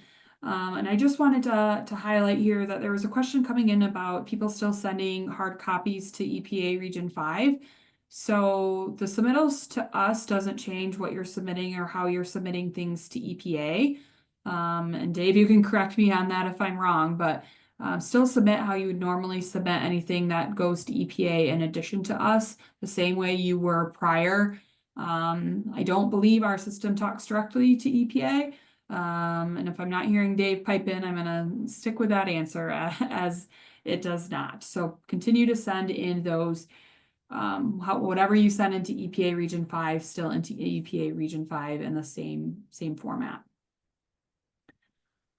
Okay, so I'm going to, after that question, get a little into some of the guidance documents. So we talked a little bit about where that web page was. Amy, maybe you could bring that web page back up, our MiEnviro portal for air. So there's a few different ways to get to it. You see how Amy just clicked into it right from MiEnviro portal. So you can get right in there, which brings you to our main MiEnviro portal web page for all of the program areas. And then we've got our page just for air.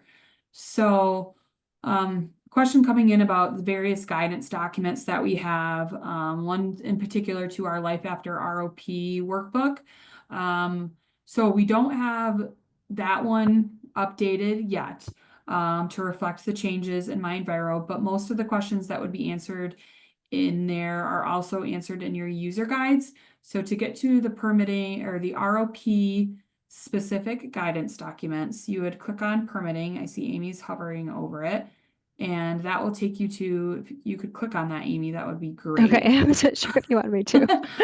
Yep, that's going to bring you up to our main permitting page, which will differentiate you between our PTIs, the NSR permits, and our ROP Title V permits.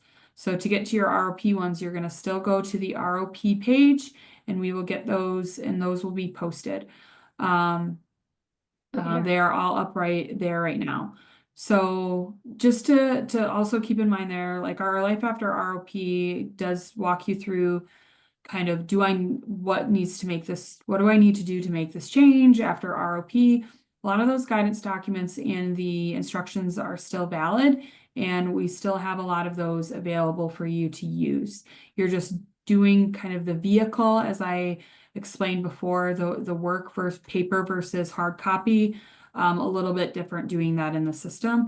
There is still quite a bit of overlap in that ROP workbook. While it will get updated, is not updated yet to specifically say MiEnviro versus the paper copy. So definitely use kind of those guidance documents hand in hand. Just wanted to point that out, that we still have some there, and our web pages will continually be updated as we go along.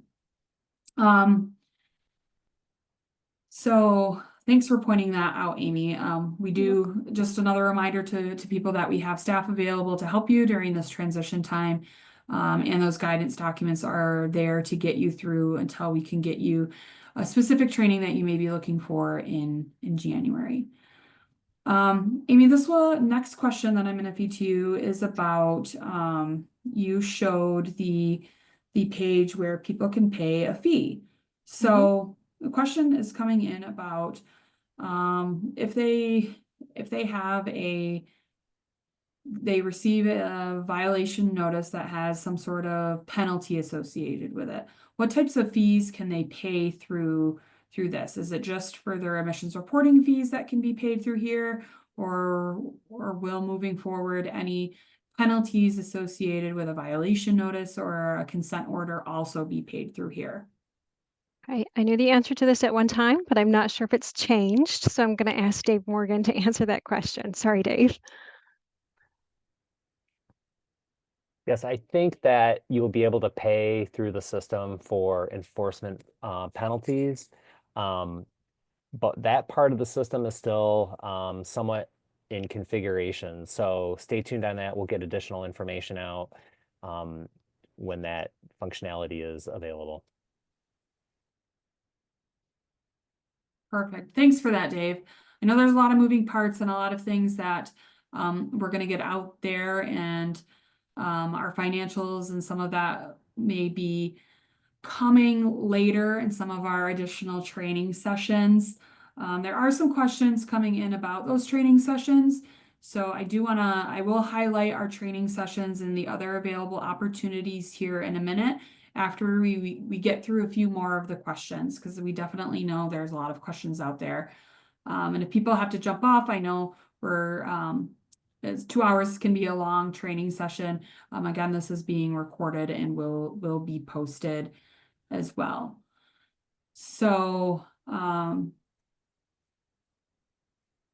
Dave, maybe this is going to go back to you, but this could also go to Amy. So the question is coming about, how does a facility with an ROP that has 2 different sections and 2 different responsible officials certify compliance with reports that are due? Do they have to do it per ROP, or do they have to send in 2 different certifications, or can a responsible official certify compliance with just the section of the ROP that they're responsible for? Amy, I'm not sure if that question should go to you. If it doesn't, then maybe pass that one to Dave. I think I can answer that. The plan is to, as part of our go live activities, is to create a separate compliance report for each section of that particular permit. So what you will see is for example, a renewable operating permit annual compliance report for section 1, and you'll have a similar schedule for section 2, and it'll be defined that way. And then that way, each responsible official will have the ability to submit and certify for that particular form or that particular schedule, being the annual compliance report for that section. Thanks, Dave. I'm going to stick with responsible officials. There seems to be quite a few questions coming in about responsible officials and submittals through the system. So another question here is,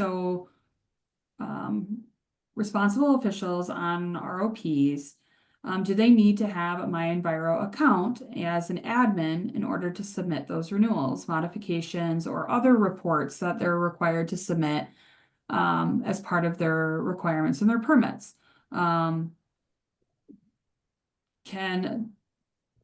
If I'm not getting this question, the second portion of this question right, if this person could let me know, but not just certifying officials, but can other people prepare them and just have them set aside for the responsible official to submit?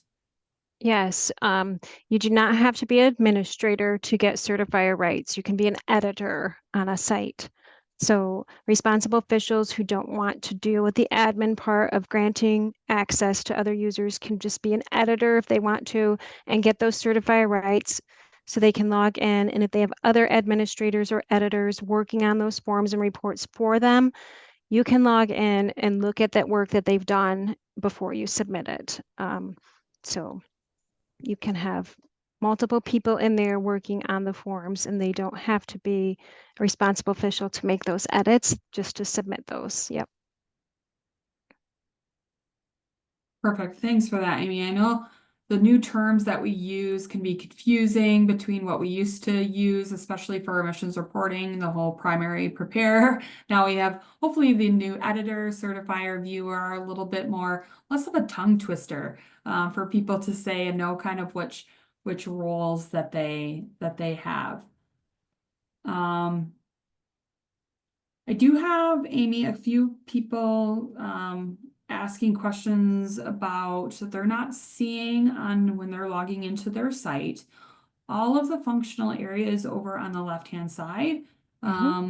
If they have a problem with that, is there a reason for that, or should they contact Eagle Air and to try and figure that out? A few people are saying they don't have quite all of those functional areas. Not all sites will have all of these areas. You only have access to this area. Like if your site's never had a violation notice, you probably won't have the violations option on your left navigation menu. If you don't, have anything that you would have a fee for, you won't have the financials. So these options are only available on a per site basis, depending on what kind of business your site has done up to this point. Perfect. Thanks for that. So the person asking out there about not having financials, you must have not had to pay any fees to the Air Quality Division, or you don't have violation notices, also no VNs. So kudos to you on no violation notices. That's always a good feeling, because I expect all of you are 100% compliant all the time. Great. We still have a few questions coming in before, and we do want to highlight kind of where we are and where we're going as we move forward into the rest of the training sessions for December 2024, and as we move into January 2025. It's hard to believe we're already into 2025, but here we are. So questions is coming in about just kind of what all reports need to be submitted through the system. So the specific question was, do stack test performance and performance plans and test reports need to be submitted through the system? Yes, all compliance reports need to be submitted using MiEnviro portal. Perfect. So paper is a no-go. We definitely are shifting over to electronic, less paper for your desk, less paper for our desks, moving into the paperless form. So another question, Amy, we talked about this a little bit, but maybe it wasn't super clear. But when you were showing who the agency contacts were, question coming in about, does the permit button view agency contact list where you were showing that? So maybe you could navigate back to that. Perfect. So does that show the current contact, or does it show the one that was assigned to the site at the time of permit issuance? Well, it depends. It should show the current contact, but there are times when we have staff leave and maybe the district supervisor hasn't reassigned to a new staff person yet. But it should always be current for the most part, but there will be exceptions. Always a few exceptions. We just like to keep people on their toes. So live in the moment a little bit with that. So another question that's coming in here, Amy, is about if a site is not required to submit an annual emissions inventory, annual emissions report, is there still a master facility inventory for that site? Yes. All sites with an air permit will have an equipment inventory. So your permits will have equipment in them, and you will have an equipment inventory. And that will be located in this equipment and emissions inventory section of the system. You just won't have an emissions report listed there, but you will have a master facility inventory. Perfect. Appreciate that clarification, Amy. I know there's a lot of new sites that maybe haven't done emissions reporting with us before. This may be your first kind of introduction into MiEnviro portal and doing business with the Air Quality Division in this manner versus how you had been doing it with us previously. So that kind of leads me into one of the questions that came in through the chat. So the system is also for minor sources and minor source permitting as well. So not just for, we've talked a lot about ROPs and responsible officials that are more associated with ROPs, but this portal is for all sites, major, minor, otherwise, that do business with the Air Quality Division. So that could be they have a permit with us. Those are the sources that Amy mentioned have been sent a verification code if they have not yet done business in MiEnviro portal with the air quality division. They could be that minor source that has a permit with us, but doesn't have to report emissions. So they would be in here too. That could also potentially involve sources that maybe you've had an inspector come out and do an inspection that we have some records associated with your site. Those would also be migrated over here in the system, and you may or you may not have a permit with us. If you don't have a permit with us, you're likely didn't get sent a verification code, and Amy can correct me on that if I'm wrong. But if you've done some business through the inspection world with the air quality division, but don't have a permit, but you'd like to get connected with your site, you didn't get a verification code, you can email eagle-air-myenviro@michigan.gov, and Amy can help you out to get connected to your site. As Dave mentioned, all of our historical documents were migrated over, and you can access all of those old inspection reports that we had for your facility, moving back several years. There's going to be a lot of information that was migrated over from our historical legacy systems. Dave, did you have something that you wanted to add on to that? I see it popped on. Yeah, I just wanted to add about data migration. So we did not back convert our paper files in our various offices, in our district offices, in our permit section. So anything prior to today, the official AQD file is going to still reside in those various offices. However, what we did bring over is anything that we had an electronic record for that we could bring over, or if there was a document that we already had in electronic format that we already are posting online through our website, we did bring those over.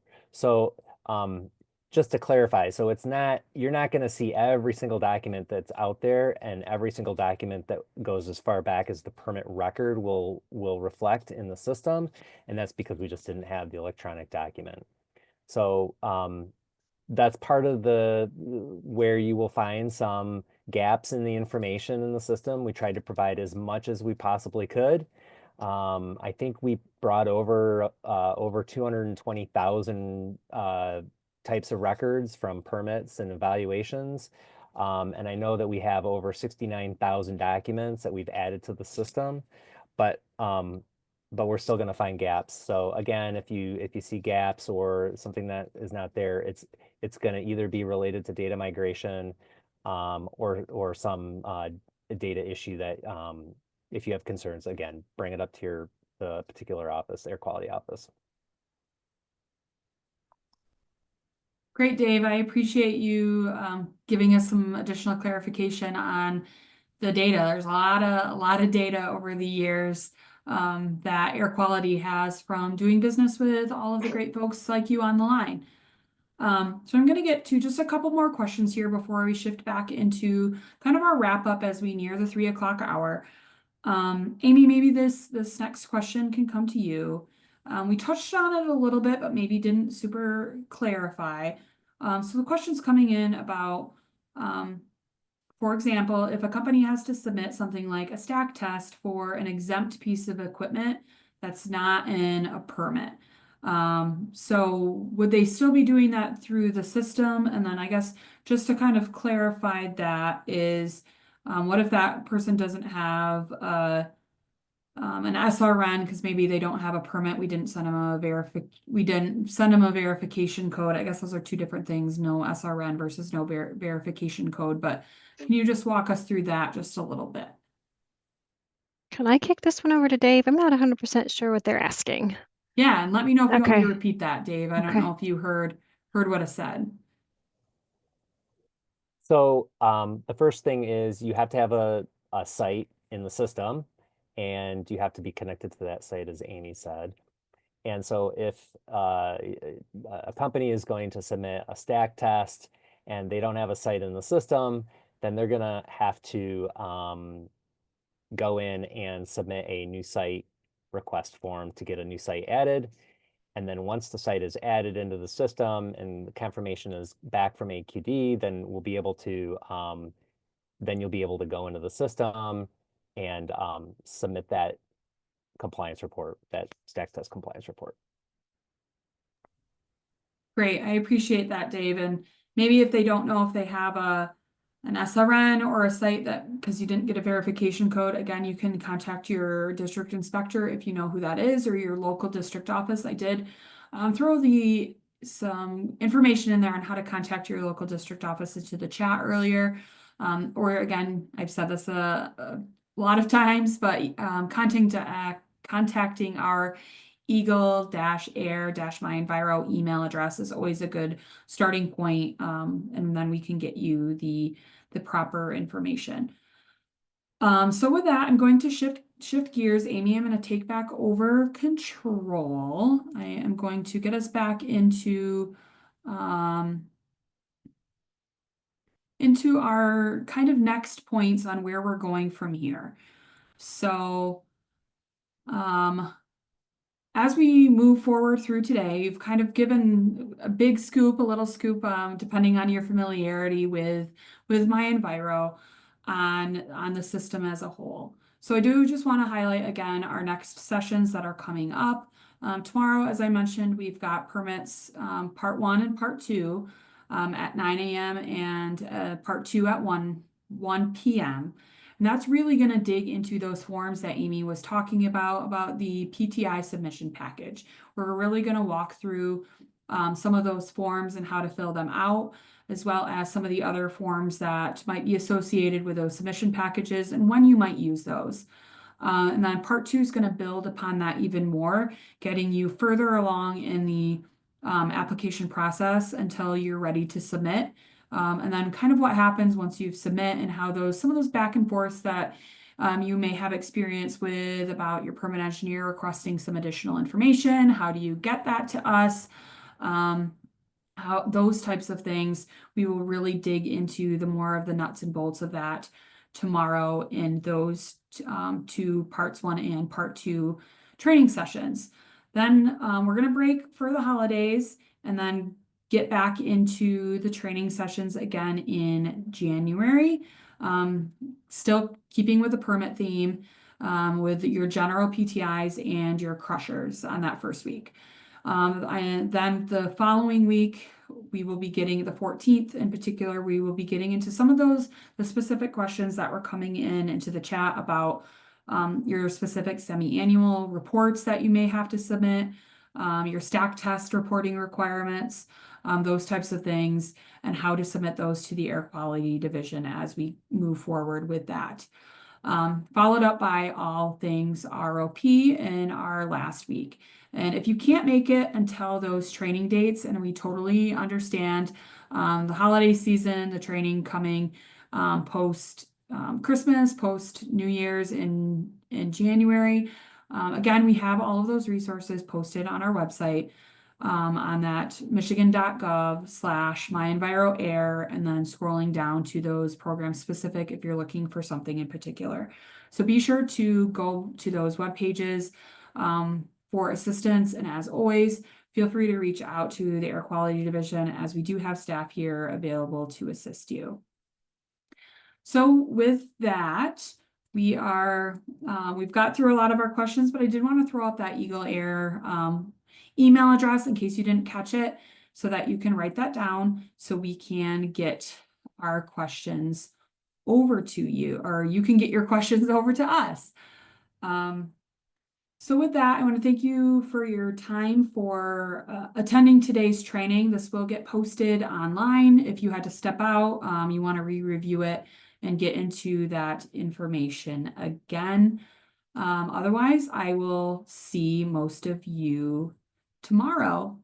Thanks for joining us, and I hope you all have a wonderful day. Thanks.